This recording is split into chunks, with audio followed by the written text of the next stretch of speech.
dosa untuk orang yang melakukan lesbi, gay. Satu kali ciuman itu seperti menzinai ibunya 70 kali. Menzinai ibunya sekali itu seperti membunuh 70 nabi. Berarti 70 kali 70, 4.900 nabi yang dibunuh. Membunuh satu orang biasa saja itu seperti membunuh seluruh dunia.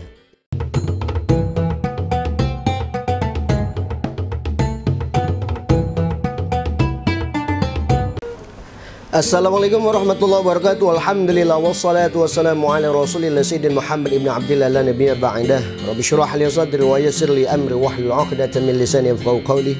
Subhanaka la ilma lana illa ma 'allamtana innaka antal alimul hakim. Alhamdulillah, pada hari ini kita akan membahas sebuah fenomena yang sedang viral tentang LGBT. Apa LGBT? Lesbi, gay, biseksual, dan transgender. Kalau negeri ini sudah melegalkan, membolehkan, bahkan mempersilahkan LGBT, maka Allah akan turunkan LGBT. Yang pertama L-nya longsor, G-nya gempa, B-nya banjir, T-nya tsunami. Na'udzubillahi min dzalik. Masya Allah. Jadi LGBT itu sudah memang oleh Allah dilaknat dari zaman Nabi Lut. Nabi Lut kenapa dipanggil Lut? Lut itu asal kata dari liwat. Liwat itu adalah Sodom ataupun kaum Sodom. Jadi Nabi Lut adalah nabi yang pada saat itu diutus oleh Allah untuk menangani kaum Sodom. Masya Allah. Tapi sekalipun dia seorang nabi, tapi istrinya ini mendukung tentang LGBT. Sehingga apakah dosa bagi pendukung LGBT? Nah, kita ada beberapa hadis yang Masya Allah tentang azab-azab orang yang melakukan LGBT dari Imam As-Suyuti radhiyallahu an. Kalau ditanya keilmuan beliau, jangan ditanya. Beliau hafal ratusan ribu hadis. Beliau adalah seorang yang alim. Beliau adalah orang yang faqih, yang paham tentang ilmu hadis. Bahkan hadis-hadis ini dinyatakan oleh Imam As-Suyuti itu sebagai hadis yang sahih. Tapi disyarah oleh Imam An-Nawawi Tanar Al-Bantani di dalam kitab Tanqihul Qaul Hadis. Beliau menyatakan bahwa hadis ini sebagian ada yang dhaif. Wallahu a'lam bishawab. Tapi yang jelas ini hadis sebagai fadhailul amal untuk kita, untuk menghindari dari beberapa laknat Allah dengan beberapa paparan hadis yang akan kita sampaikan nanti. Intinya orang yang mendukung LGBT itu sendiri diazab oleh Allah Subhanahu wa taala sebagaimana tertera di dalam surat Hud ayat 81. Kita simak. A'udzu billahi minasyaitonir rajim. Bismillahirrahmanirrahim. Qalu ya Lut inna rusul rabbika lan yasilu ilaika fa arsil bi ahlika bi qit'in minal laili wa la yaltafit minkum ahadun illa imra'atak. Innahu musibuha ma asabahum inna maw'idahum as-subh alaysa as-subha biqarib. Artinya dan mereka para malaikat berkata, wahai Lut, wahai Nabi Lut, sesungguhnya kami adalah para utusan Allah, utusan Tuhanmu. Mereka tidak akan dapat mengganggu kamu, sebab itu pergilah bersama keluargamu pada akhir malam dan jangan ada seorang pun di antara kamu menoleh ke belakang kecuali istrimu. Sesungguhnya dia akan ditimpa siksaan yang menimpa mereka. Sesungguhnya saat terjadinya siksaan bagi mereka itu pada waktu subuh. Bukankah subuh itu sudah dekat? Masya Allah, ini sudah digambarkan bahwasanya seorang yang mendukung LGBT atau lesbi, gay, biseksual, transgender ataupun kaum-kaum Sodom yang melakukan tindakan yang tidak sesuai diajarkan oleh agama kita, itu juga dilaknat. Jadi isinya Nabi Lut itu adalah orang yang bersuara tentang hak asasi pada saat itu. Biarkan kaum Sodom, mereka asasi mereka itu, hak mereka itu kan, itu adalah istri Nabi Lut sendiri. Seorang nabi punya istri yang durhaka pada Allah Subhanahu wa taala. Masya Allah. Dan itu pun diajar oleh Allah Subhanahu wa taala. Karena kenapa? Karena mendukung kaum LGBT. Adapun hadis-hadis nanti kita akan sampaikan beberapa hadis baginda Nabi Muhammad yang disampaikan oleh Al-Imam As-Suyuti, di mana di dalam kitab Lubabul Hadis juga disyarah oleh Imam Nawawi di dalam kitab Tanqihul Qaul Al-Hadis. Beliau mensyarah kitab tersebut tentang ada bab tentang bagaimana laknat ataupun dosa-dosa yang akan menimpa kepada kaum-kaum liwat ataupun kaum-kaum yang lesbi, gay, dan lain-lain, atau kaum-kaum Sodom. Nah, ini berbahaya sekali. Mungkin kalau Anda di antara kalian yang memang sudah masuk ke jaringan LGBT atau sudah melakukan LGBT, baiknya taubat pada Allah dengan cara apa?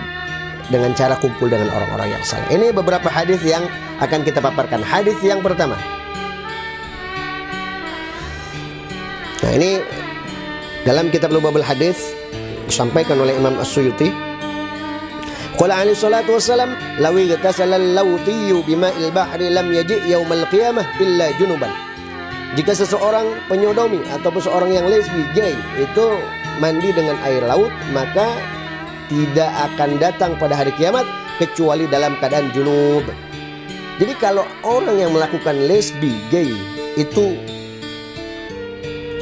mandi junub, sekalipun air laut ini habis sama dia buat mandi junub, tetap hari kiamat dalam keadaan junub, kecuali bertobat pada Allah Subhanahu wa taala.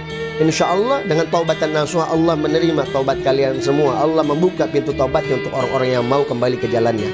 Maka perbanyak baca ihdinas siratal mustaqim, ihdinas siratal mustaqim, ihdinas siratal mustaqim. Bagi mereka yang tersesat, perbanyak kalimat tersebut untuk dibaca. Setiap kali langkah kalian, insya Allah Allah tunjukkan kepada jalan yang lurus. Adapun hadis yang kedua, waqala alaihi salatu wassalam, "Man qabbala gulaman bi syahwatin azabahullahu ta'ala finnar al-fasanah." Artinya Rasulullah SAW bersabda, "Man qabbala gulaman bi syahwatin." Nah, barang siapa laki-laki, qabbala, ini qabbala berarti laki-laki. Kalau perempuan qabbalat. Jadi laki-laki yang mencium, gulaman yaitu anak laki-laki. Ini anak kecil loh yang dicium. Laki-laki nyium anak kecil laki-laki bisyahwatin, walaupun dengan syahwat, walaupun dengan anak kecil, ataupun laki-laki doang dong Ustaz. Perempuan juga berlaku. Jadi walaupun perempuan juga sama. Jadi ini hadisnya maknanya global ya, walaupun yang dikategorikan ini sebagai laki-laki, tapi maknanya juga untuk perempuan juga. Walaupun perempuan mencium anak kecil perempuan bisyahwatin, dengan syahwat, azabahullahu ta'ala finnar al-fasanah, maka Allah akan mengazab di neraka. Satu kali ciuman itu 1000 tahun di neraka. Jadi satu kali ciuman, laki-laki mencium anak kecil laki-laki, perempuan mencium anak kecil perempuan, satu kali ciuman dengan syahwat ya. Beda ciuman sayang dengan ciuman nafsu ya. Kalau ini nafsu, pakai hasrat, pakai imajinasi yang macam-macam. Satu kali ciuman itu diazab oleh Allah 1000 tahun di neraka. Satu hari di neraka, 1000 tahun di dunia. Masya Allah, na'udzubillah min dzalik. Satu hari di neraka itu 1000 tahun di dunia. Fi yaumin kana miqdaru alf sanah. Fi yaumin, satu hari di neraka 1000 tahun di dunia. Masya Allah. Nih kalau kita 2000 nih di sono baru 2 hari. Masya Allah, ini 1000 tahun loh. Udah tobat dah, udah ya. Nih hadis yang ketiga.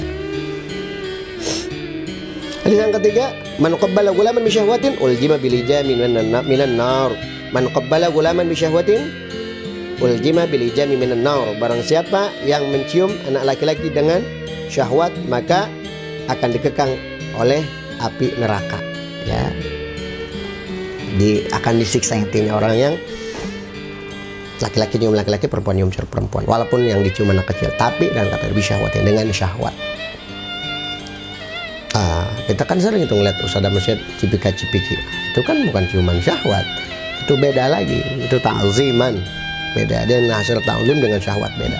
Yang melakukan dengan syahwat itu termasuk kategori liwat ataupun orang yang gay, lesbi. Kemudian hadis yang keempat, man massa gulaman bi syahwatin la'anahullahu ta'ala wal malaikah wan nasu ajma'in. Wan nasu ajma'in. Siapa yang menyentuh anak laki-laki, jadi laki-laki yang menyentuh anak laki-laki, perempuan menyentuh anak perempuan bi syahwatin, dengan syahwat, maka Allah dan malaikat dan semua manusia akan melaknatnya sampai hari kiamat. Waduh, Masya Allah. Dan selalu dilaknat oleh Allah Subhanahu wa ta'ala. Kita nyentuh, dilaknat langsung. Masya Allah. Na'udzubillah, tobat. Lanjut ya, hadis kelima. Banyak hadis sebetulnya. Hadis yang kelima, wa qala alaihi salatu wassalam, man adkhala qubulahu fi duburi imra'atin ba'athahu Allah yaumil qiyamah wa huwa antanu minal jifah. Barang siapa yang memasukkan kemaluannya di dubur seorang wanita, maka Allah akan membangkitkannya di hari kiamat dan lebih daripada busuknya bangkai atau bangkai.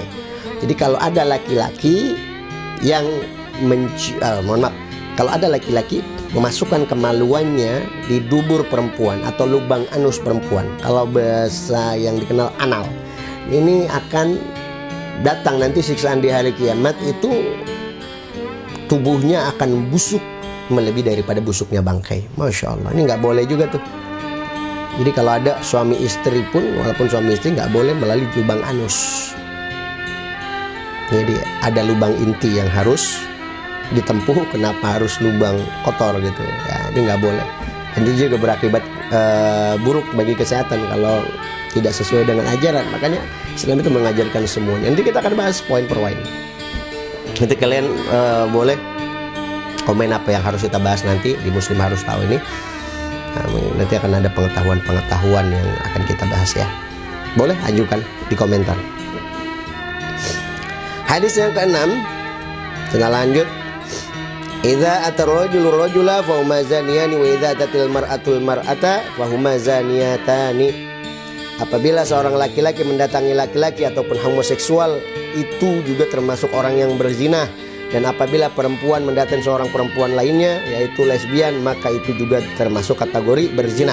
Hadis ini diriwayatkan oleh Imam Al-Baihaqi dari sahabat Abu Musa radhiyallahu anhu. Jadi laki-laki yang ketemu laki-laki dengan keadaan homoseksual dan perempuan ketemu dengan perempuan, itu juga termasuk kategori zina. Bertemu doang, bukan maksudnya melakukan misal lesbi, melakukan gay. Jadi laki-laki bertemu dengan laki-laki untuk melakukan homoseksual, perempuan dengan perempuan dengan melakukan lesbi, itu termasuk kategori zina. Dan di hari kiamat juga dicatat dengan kategori pezina. Kemudian hadis yang ke-7. Ini hadis yang ke-7 ini hadis yang Masya Allah, dosa untuk orang yang melakukan lesbi, gay. Masya Allah, ini dosanya bahaya, ini wajib diketahui. Apa? Kita simak hadis yang ke-7 ini. Wa qala alaihi salatu wassalam, man qabbala gulaman bi syahwatin fa ka'annama zana ma'a ummihi 70 marrah wa man zana ma'a ummihi marratan wahidatan fa ka'annama qatala 70 nabiyyan. Kita ulangi ya. Man qabbala gulaman bi syahwatin fa ka'annama zana ma'a ummihi 70 marrah wa man zana ma'a ummihi marratan wahidatan fa ka'annama qatala 70 nabiyyan.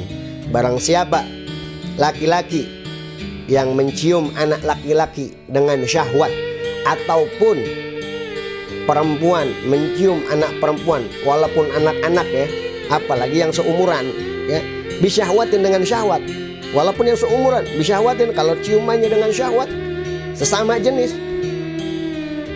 faka'annama zana ummu ma'a ummihi 70 marrah, maka seperti menzinai ibunya 70 kali. Masya Allah, menzinai ibunya sekali saja, faka'annama qatala 70 nabiyyan wa man zana ma'a ummi marratan wahidatan faka'annama qatala 70 nabiyyan. Barang siapa yang menzinai ibunya sekali saja, maka seperti membunuh 70 nabi. Masya Allah, menzinai ibunya satu kali membunuh 70 nabi. Satu kali ciuman itu seperti menzinai ibunya 70 kali. Menzinai ibunya sekali itu seperti membunuh 70 nabi. Berarti 70 kali 70, 4.900 nabi yang dibunuh.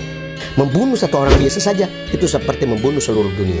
Itu yang diterangkan dalam Al-Quran. Satu kali cium 4.900 nabi yang dibunuh, dua kali 9.800 nabi, dan seterusnya. Satu kali cium menzinai ibunya 70 kali, dua kali 140 kali. Masya Allah. Ini bahayanya orang yang lesbi. Itu baru nyium, belum yang lain-lain ya. Ini baru nyium, belum yang lain-lain. Berarti ringannya saja dosanya sudah segitu, apalagi yang berat-berat. Nah, tobat ya. Masya Allah. Ini banyak kok cara tobat. Kumpul. Makanya kalau lingkungannya baik, insya Allah ke bawah baik. Kumpul dengan orang-orang yang baik. Orang yang rajin ibadah ke bawah nanti rajin ibadahnya. Ya. Kenal dengan kiai-kiai, habaib, ustadz. Insya Allah dibimbing. Ada juga banyak metode, di psikolog juga bisa konsultasikan, di psikiater bisa dikonsultasikan, ataupun juga melalui metode brainwash, ataupun juga masuk ke gelombang delta. Banyak sebetulnya. Kalau pengen niat untuk berubah, insya Allah banyak cara.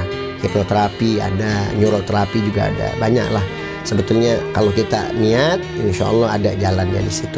Semua dosa sebesar apapun Allah ampuni jika kita mau bertobat pada Allah.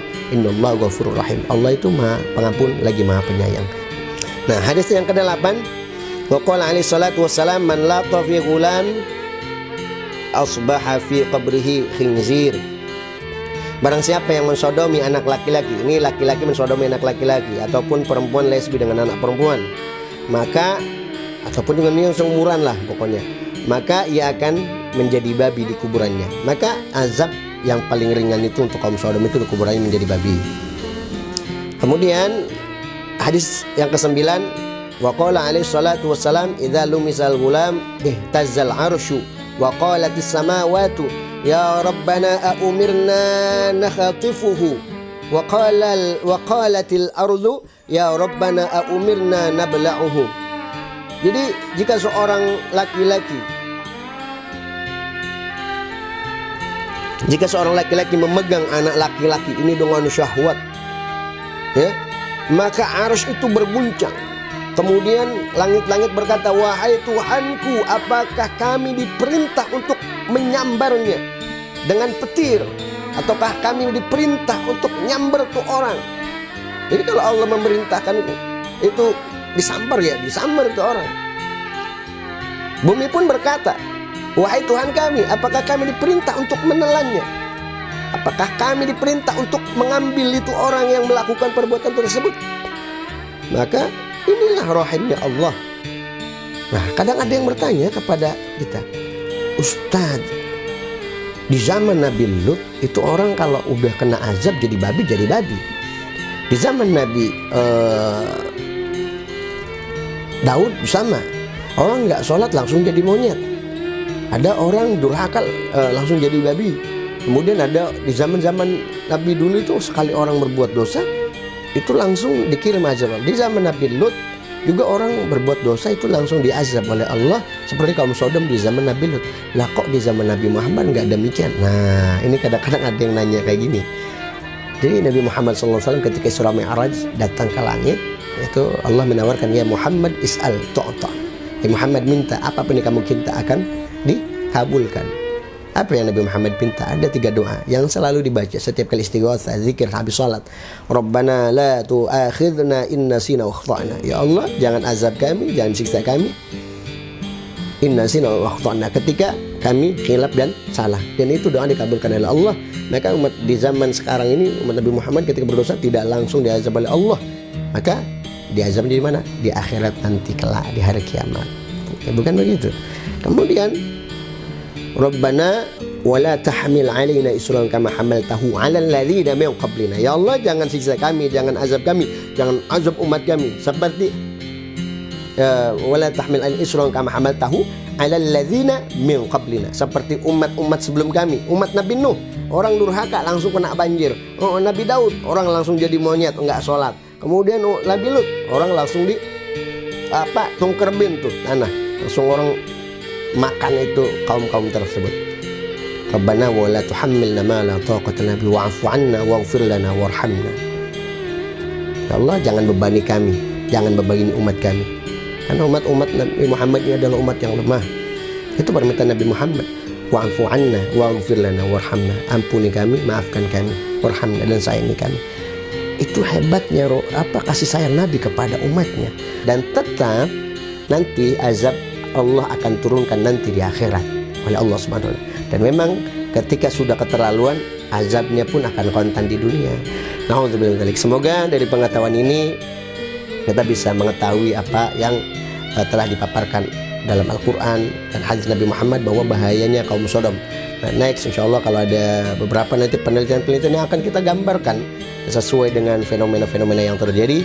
Dan jangan lupa komen apa yang harus kita bahas, dan like, share, subscribe biar saya semangat untuk membuat konten lagi. Insya Allah semoga manfaat. Dan ingat, hadis itu memang menurut Imam Nawawi adalah hadis yang dhaif. Ada beberapa hadis yang dhaif, tapi beberapa ada yang sahih, beberapa ada yang derajatnya diakui.